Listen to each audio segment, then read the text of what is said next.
Olá, estudantes! Aqui quem vos fala é o professor Marcos Tullius. Na aula anterior, nós obtivemos o circuito equivalente do transformador. E antes de partirmos para a análise desse circuito, nós devemos submetê-lo a algumas simplificações. De modo que será muito mais fácil, por exemplo, modelar o circuito do transformador a partir de aproximações obtidas pelos ensaios de curto-circuito e de circuito aberto, que veremos nas próximas aulas. Com circuito equivalente em mãos, nós podemos referir todas as grandezas ao primário ou ao secundário, de forma que o transformador ideal ele possa ser deslocado à direita ou à esquerda do circuito equivalente. De forma que obtemos esse circuito simplificado aqui. Note que o transformador ideal ele não é mostrado porque os parâmetros do secundário, neste caso, foram referidos ao primário. De forma que temos a reatância de dispersão do secundário transformada pela relação de espiras ao quadrado, portanto, x L2' é igual a N1 sobre N2 espiras ao quadrado vezes a reatância de dispersão do secundário, R2' igual a N1 sobre N2 ao quadrado R2, que é a resistência do enrolamento secundário, e V2', que é a transformação da tensão do secundário vista dos terminais do primário, portanto, transformada pela relação direta N1 sobre N2 de espiras vezes a tensão do secundário.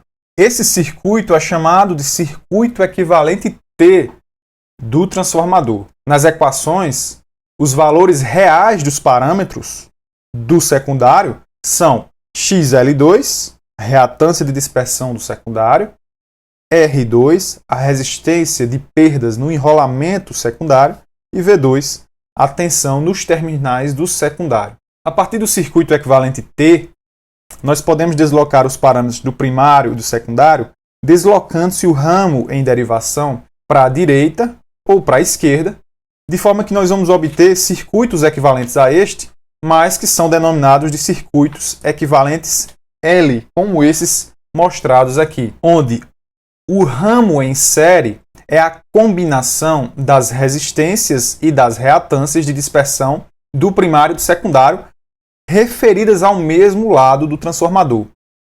Essa impedância que nós vemos aqui, ela é chamada algumas vezes de impedância equivalente em série. Portanto, suas componentes são a resistência equivalente em série e a reatância equivalente em série do transformador. Se nós compararmos esse circuito equivalente L com o circuito equivalente T, o circuito equivalente L vai apresentar alguns erros, porque nós estamos desprezando a queda de tensão causada pela corrente de excitação na impedância de dispersão do primário ou do secundário. Entretanto, essa aproximação vai ser válida porque a impedância do ramo de excitação ou ramo de magnetização em paralelo aqui, ela é normalmente bem elevada em transformadores de grande porte. Então, a respectiva corrente de excitação, Φ, será bem pequena. Esse erro vai ser, então, insignificante na maioria das situações que envolvem transformadores de grande porte. Raciocinando dessa maneira, nós podemos avançar nas simplificações de forma a desprezar completamente a presença da corrente de excitação. E então o transformador vai ser simplesmente representado por uma impedância equivalente em série.